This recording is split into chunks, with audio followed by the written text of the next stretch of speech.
bringing David Feherty, CBS Golf Channel, and CBS, of course. Can you play weather forecaster here for a moment? What do we have here? Yes, I can. It's brightening up here a little bit, and I think we're going to have a decent day, but we're going to have a golf course that is... I think we're allowed to see a little bit of separation at the top, because if you play well in these conditions, the fairways are easier to hit. It's a very narrow golf course, but it plays wider when it's wet and easier for these guys when it's long. If you don't play well and hit it in the wet rough, good luck. So there could be some separation. What'd you derive from yesterday with what happened and what didn't happen? Well, I didn't expect the scoring to be as good as it has been, Danny, to be honest with you. That was a bit of a shock. We had Adam Scott, who scared the all-time major golf championship record for a little bit there, with it being a par 70. But I think the finish on both sides, actually, the ninth hole ate people's lunch, including Tiger's, and 16, 17, and 18, it's difficult to think of a finishing stretch in major championship golf that would be more difficult than that. It really is. It's long and tight and weedy if you hit it offline. If you were looking at who had a better year, if I said Adam Scott, Phil Mickelson, Tiger Woods, or if you have other, which year would you take? That's a good one, because, if Tiger, say, he wins one more and doesn't win this week, he'll have won 6 times. The others, have won a major and haven't, won as much money or whatever. Who's the player of the year? And it all boils down to how much weight do we put on majors these days? I mean, they're so much more difficult to win than they used to be, because of the strength of the fields. Virtually everyone playing is capable of winning it, with the exception of the club pros this week. Is the one difference. It's hard to get an objective view on that one. I mean, I don't think anybody's played better than Tiger Woods has this year. But would he swap all of those wins, for a 15th major? Yeah, he probably would. Well, that's what I said to Brandel Chambly. I said, if somebody would have asked him in the press tent, hey, you said it's a great year, but if you cash them all in for the PGA Championship, would you do it? And I think publicly he might not answer it or dance. Privately he'd say, hell yes, because these 6, he's going to eventually have more wins than anybody who ever played. He wants to have more majors than anybody who ever played. That's more important. That's been his goal. And if he doesn't reach that, he'll probably say that he wasn't successful in his goal. He's relentlessly positive. That's one of the things that I think makes him the player that he is. I'm not sure that he would say that. Maybe he would feel that. Yeah. That's something that only he'll know. But I think he feels that he's the greatest player who has ever lived. Nicklaus has the greatest record. There's no arguing that, and you can only be as good as those in your time. But again, I think Jack would be the first to say that no one's ever played golf like Tiger Woods. I don't think my kids will see the like of it. I doubt if their kids will either. That run he went on around the turn of the century was it was otherworldly. But what's more amazing, back in 2000 with what he did, or the fact he's gone 5 years without a major? What's more amazing to you? No, back in 2000. What he did was just freakish. It was, the last time anyone won a major championship by 15 was Tom Morris in 1860 when he's playing with a badger's testicles stuffed with seagull feathers. A badger's testicles? I think that's what it was. Was that the golf ball? Yeah, I believe so. A badger's testicles. Something similar. Well, I've seen a couple of articles that talk about how Tiger, he gets to the weekend and he's choking.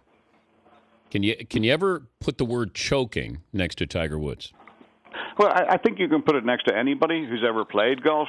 There's a certain amount of that in every round that you play, no matter what the situation, where you subconsciously you don't want the responsibility that comes with it.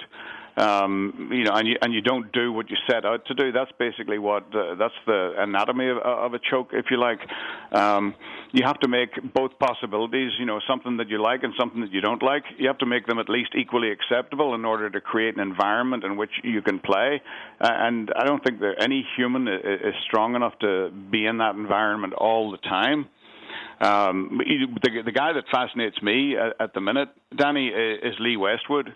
Yeah. Who is just one of the all-time great people to have played this game, and the support for him around this golf course at the moment is extraordinary. You're talking about a man who, after the Open Championship, he went into the last round with a 2-shot lead. He spent an hour afterwards, after the last round, signing autographs, down in the crowd. I mean, I don't think there'd be a more popular winner than Lee Westwood this week, that's for sure. I mean, the crowd is really behind him, and he's playing beautifully again. Did you know the story that Mickelson almost missed registering for the Yeah. PGA Championship? He was in shorts and flip-flops on Wednesday racing in for trying to beat the deadline. How does that happen that Mickelson almost missed the deadline? It's beautiful, isn't it? I mean, he had to ask where the first tee was yesterday as well, and the shot that he hit on the last, that's the reason that we love Phil so much. He's so brilliant at times, and then, at the last, he thinks, I've got a good idea. I think I can see a gap. No, you don't. No, you don't. It's brilliant. It's what, the 24 handicap might think as well. It's great to watch. You got Larry David on the episode of Yes. Feherty on Monday night at 9 Eastern, I think. Isn't it on the Golf Channel? I think it's 10 Eastern on the Golf Channel. Okay. Yeah. I saw something where it said a special time of 9 Eastern last Oh, night. maybe you're right. Okay, but you sat down with Larry David from Curb Your Enthusiasm. What struck you about the conversation with him? Well, I'm a big Seinfeld fan, and I loved Curb Your Enthusiasm. And I was nervous about this particular interview because he's sort of a hero of mine. He has such a low opinion of himself, and whatever. And You can relate to him. I really can. He is not acting in that Curb Your Enthusiasm. That's just who he is. The first thing he said to me after the interview was over, he said, "I'll give you $50,000 not to air it." I said, "What?" He said, "No, I sucked. I was awful. There were too many pauses." No, you weren't. And he really believed. And sadly, I'm not in charge of that sort of thing, or I might have taken it. Well, people don't realize you had 10 wins on the Pro Tour, so you sort of... Well, I did. But I knew I was never going to be number one or even close to it. Would you trade those 10 for one PGA championship? No, I wouldn't because I didn't want the responsibility that came with a major championship. But that would have finished my career completely because people would have expected so much from me. And I think there have been players. David Duval might be an example that.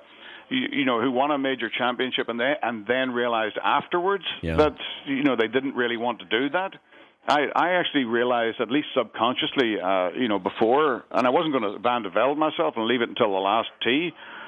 You could have put Kermit the Frog on the last tee at Carnoustie, and he would have won the British Open. But do you think guys just want to cash? Is there guys on tour that just want to cash checks? That there's a lot that goes with being a great golfer consistently. Yes.